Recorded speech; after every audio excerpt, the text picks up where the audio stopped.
A poem about comfort and trust.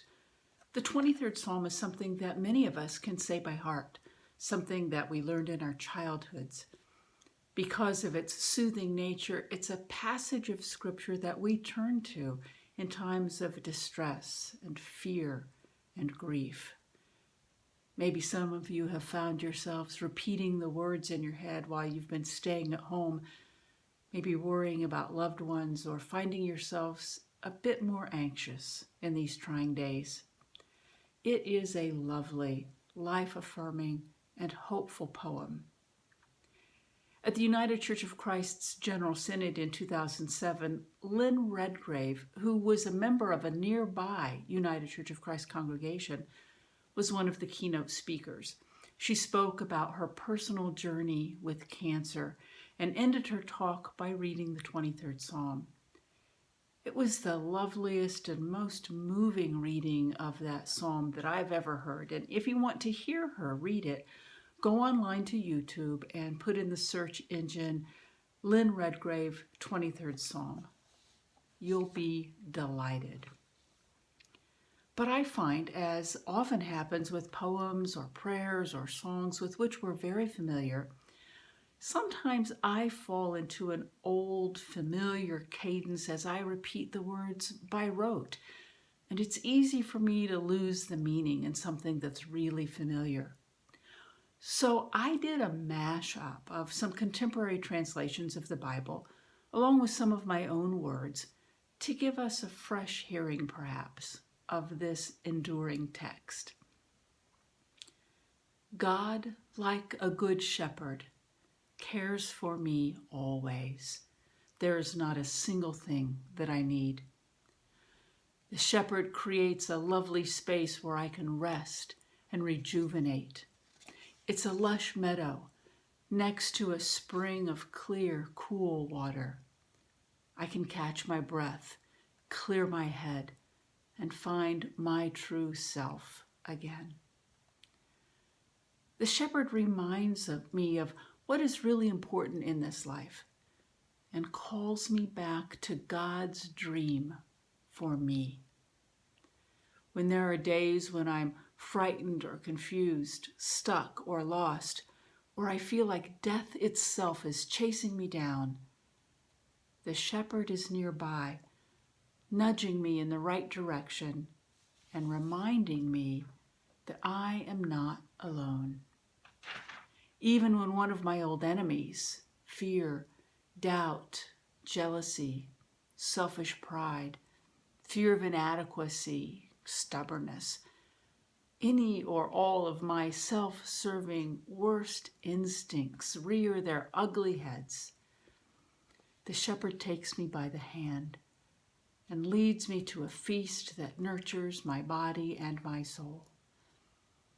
The shepherd knows all of my needs, and with sweet-smelling oils touches my head to give me even more blessings. I am filled to overflowing with contentment and with grace. God's love and goodness will pursue me every day in which I draw breath, and in the end will fill me with peace. It was a really fun exercise this week, playing with those words, looking up as many translations and paraphrases as I could find, and rewriting it until it fully resonated with me and found a resting place deep within my soul. So that's your homework this week. Sit down and rewrite the 23rd Psalm using words and imagery that touch your soul, describe your resting place, names your enemies. I think you'll be surprised and delighted with the results. I want to push the metaphor, though, of shepherd a bit further.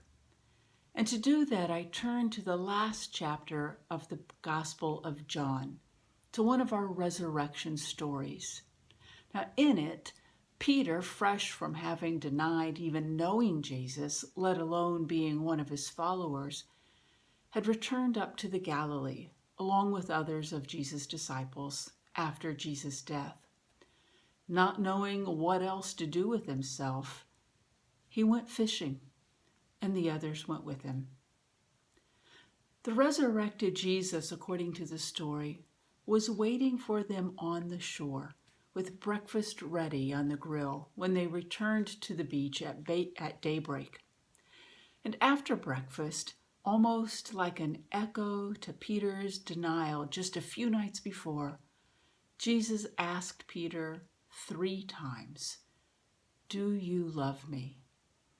And when Peter said yes, Jesus' reply was simple: "Feed my lambs, tend my sheep, feed my sheep."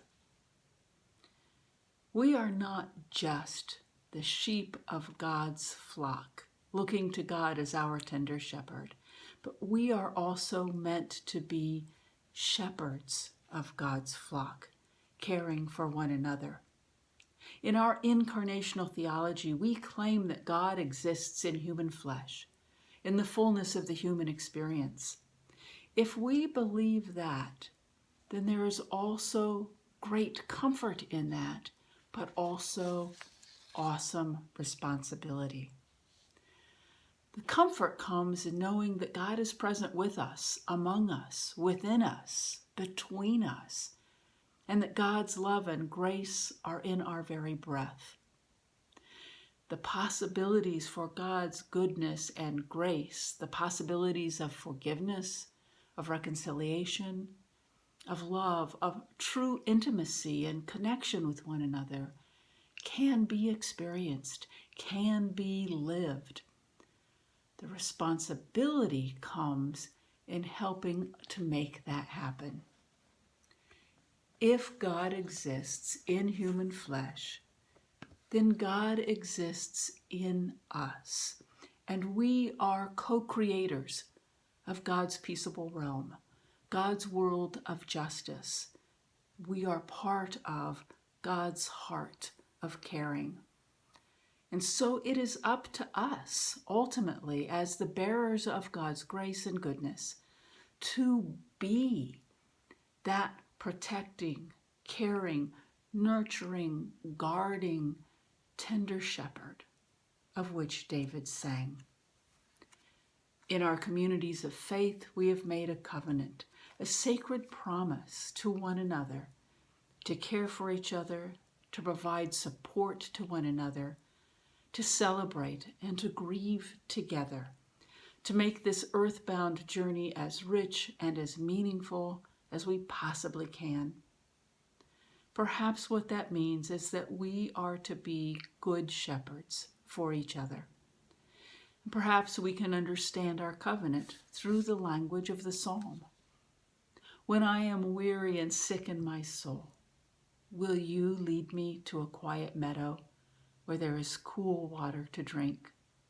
When you are threatened and overcome and beaten down by an oppressive system or bad luck or your personal demons, will I feed you and nurture you and anoint your feverish brow with encouragement and support?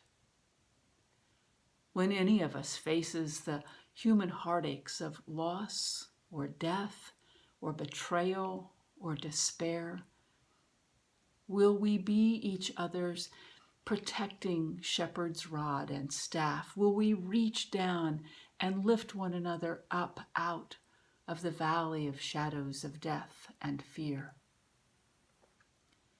We are living with, for most of us, unprecedented uncertainty. How can we shepherd, guard, and tend to one another in the midst of this pandemic? Phone calls and video conferencing, shopping and delivering food, wearing masks and writing letters, making donations to the groups that are on the front lines, providing assistance to the most vulnerable among us. These are all good ways to care for each other right now. And when we are able to emerge from our safe-at-home spaces, we'll once again find ways to care for each other that are face-to-face as well as heart-to-heart.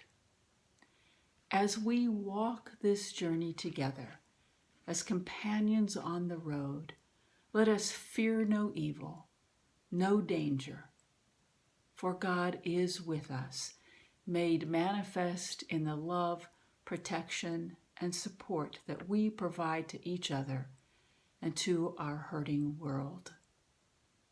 Emmanuel, God is with us. Amen.